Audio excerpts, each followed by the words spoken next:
안녕하세요. 혜성 작가입니다. 오늘은 붓 캘리그라피 선 연습을 해볼 거예요.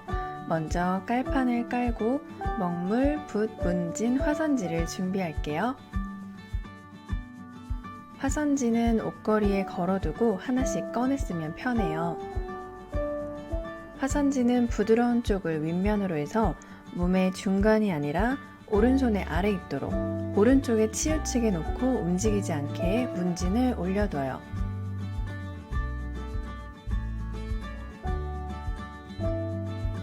붓은 붓대의 3분의 1 아래 지점을 검지와 중지를 앞으로, 엄지와 약지 소지를 뒤로 잡는 쌍구법으로 붓을 안정적으로 잡아줘요. 손목을 고정하고 팔꿈치와 어깨를 움직여 붓이 항상 수직을 유지하도록 세워 써야 돼요. 글씨는 손목이 아니라 팔꿈치와 어깨로 쓴다고 생각하시면 좋아요.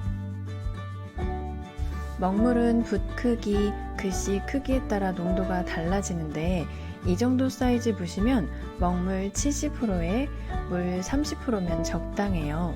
날씨가 습하거나 작은 세필붓을 쓸 때 초보일 경우는 먹물이 번지기 때문에 좀 더 진하게 쓰시는 게 좋아요. 붓에 먹물을 처음 묻힐 때는 붓 전체를 다 적셔주고 붓 중간을 먹그릇에 긁어서 먹양을 조절하고 붓끝을 예쁘게 다듬어줘요.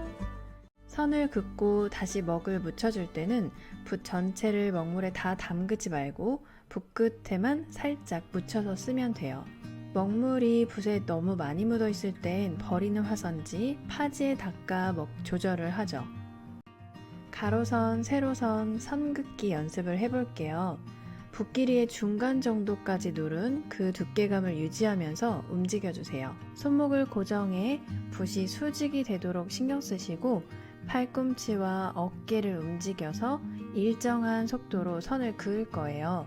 특히 세로선을 그을 때 손목이 안쪽으로 굽혀지지 않게 팔꿈치를 어깨선 뒤로 움직여서 붓이 수직이 되도록 유지하셔야 돼요. 갑자기 빨라지거나 거칠어지지 않도록 처음부터 끝까지 일정한 속도가 되도록 신경 써주세요.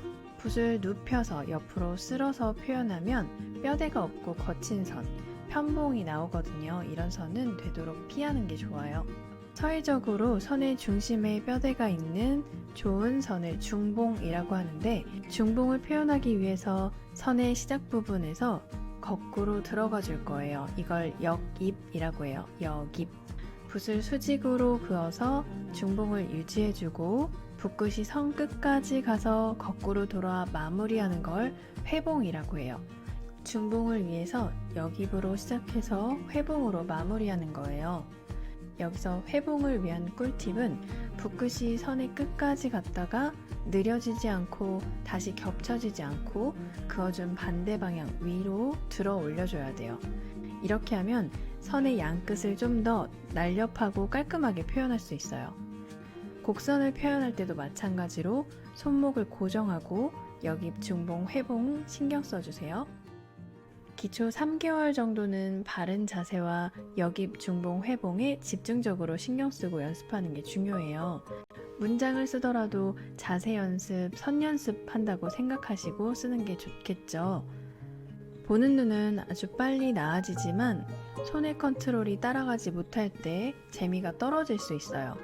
바른 자세가 몸에 배고 역입, 중봉, 회봉 이 손에서 자동으로 잘 돌아갈 만큼 되면 나중에 원하는 선을 원할 때 바로바로 쓸 수 있는 필력이 갖춰지죠.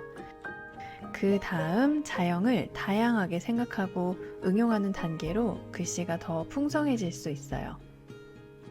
붓 관리하는 법을 알려드릴게요. 붓을 씻을 때는 수도가 나오는 물 줄기가 털에 직접 닿지 않게 붓대에 흘려서 붓털이 꼬이거나 엉키지 않도록 일자를 유지해 주시는 게 좋아요. 붓대에 가까운 털 사이사이에 먹물이 끼어서 굳어지게 되면 붓끝이 예쁘게 모아지지 않고 벌어져서 갈라지는 선이 나와요. 그 부분을 꾹꾹 잘 누르거나 일자를 유지하면서 비틀어서 먹물을 빼줘야 오래 잘 쓸 수 있어요. 물을 빼면서 붓 모양을 예쁘게 잡아주고 세워서 걸어두시면 좋아요. 오늘 내용은 여기까지예요. 들어주셔서 감사합니다.